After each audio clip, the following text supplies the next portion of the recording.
মঙ্গলবার যতীন্দ্রনাথ মুখোপাধ্যায়ের মৃত্যুবার্ষিকীতে রাজ্য সরকারের তরফ থেকে কলকাতায় তার মূর্তিতে মাল্যদান করে শ্রদ্ধা জ্ঞাপন করলেন রাজ্যের মন্ত্রী শশী পাঁজা।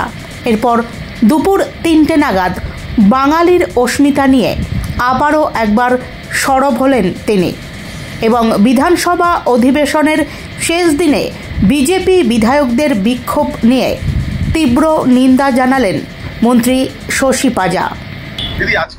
বাঘা যতীন এবং মৃত্যু দিবস 11ই সেপ্টেম্বর হলেও আজকের বালেশ্বর দিবস ঐতিহাসিক ঘটনা এবং রাজ্য সরকারের পক্ষ থেকে আজকের দিনে আমরা যেমন সারা বছর ব্যাপী বাংলা মনীষীদের, স্বাধীনতা সংগ্রামীদের এবং বাংলার এই লড়াইয়েতে ভারতবর্ষের স্বাধীনতার জন্যেও যারা লড়েছেন এবং তারা ভারতবর্ষকে স্বাধীন করেছেন সেই মনীষীদের আমরা শ্রদ্ধা জানাই। ঠিক আছে, আমরা এটাই বলি, এটাই বাংলার কৃষ্টি এবং সংস্কৃতি এবং এটাই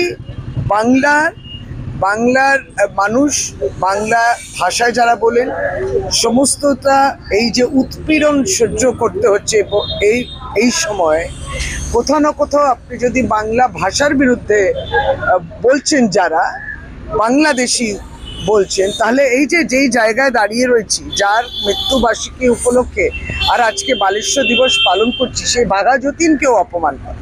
আমাদের এটাই বলা যে কি পরিস্থিতিতে আনছেন যারা বাংলার বিরুদ্ধে, এটা তো বাংলার বিরুদ্ধে হচ্ছে। সুতরাং যারা প্রস্তাবের বিরোধিতা করলেন বিধানসভায়, যে প্রস্তাবটা বাংলার পক্ষে ছিল, বাংলার ভাষার রক্ষার পক্ষে ছিল এবং বাংলায় কথা বলছি বলে আক্রমণ যাদের উপরে শানাচ্ছে বিভিন্ন প্রদেশের ভারতবর্ষে, তার বিরুদ্ধে কিন্তু প্রস্তাবটা ছিল। এই প্রস্তাব তো সর্বসম্মতভাবে গ্রহণ করেছে বাংলার মানুষ এবং রাজনৈতিক দলের প্রতিনিধিরা তো গ্রহণে করার কথা। সেখানে ভারতীয় জনতা পার্টি মতো পার্টি দেখলাম বিরোধিতা করলো যে বাংলার ভাষার উপরে তাহলে আক্রমণ হবে, সেটাই তারা সমর্থন করলেন। নাকি বাংলায় কথা আপনি আর আমি বলবো, বাংলার বাইরে তাহলে হেনস্থার মুখে পড়তে হয়, মানে সেটাকে তারা সমর্থন করলেন। আজকে তাহলে বাঘা যতীনকে শ্রদ্ধা জানানোর জন্যেও আমরা কিন্তু তাদেরকে খুঁজে পাবো না এবং তারা সেই স্থানটাও হারিয়েছে। আমাদের এটুকু বলা যে বাংলার এই পরিস্থিতি, এই অস্থিরতা, এই অরাজকতা তৈরি যারা করেছেন কেন্দ্র সরকার, তা সেই শাসক দল, এটা দুর্ভাগ্যজনক, কিন্তু এটা চলতে পারে না, যার জন্য আমরা লড়ছি এবং বাংলার মানুষের সমর্থন আছে। দিদি, এখনো কিছু আমরা এখনো দেখি ক্ষুদিরাম থেকে বাঘা যতীন, এটা বহু ক্ষেত্রে তাদের সন্ত্রাসবাদী বলে আখ্যায়িত করা হয়। এটা কারা বলছেন? যারা ব্রিটিশ সাম্রাজ্যবাদের সঙ্গে হাত মিলিয়েছিলেন ভারতের স্বাধীনতা সংগ্রামে চলাকালীন, তখন কিন্তু এই আরএসএস এর রূপেতে ব্রিটিশ সাম্রাজ্যবাদের সঙ্গে তারা হাত মিলিয়েছে।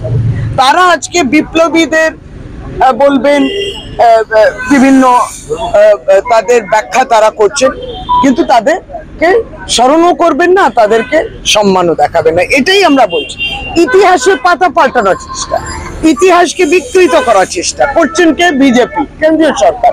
আপনি ইতিহাসের মধ্যেই যেমন অন্যান্য রাজ্যে দেখছেন যে বাংলা মনীষীদের কথা, ভারতবর্ষের মনীষীদের কথা সব ভারতীয় প্রদেশে সকলেই শিখবেন, কিন্তু উদ্দেশ্য প্রণোদিতভাবে বাংলা বিপ্লবী কিংবা বাংলার যে মনীষীরা আছেন তাদেরকে যদি সিলেবাস থেকে বাদ দেন অন্যান্য রাজ্যে, ইতিহাসকে তো পাল্টানো যায় না।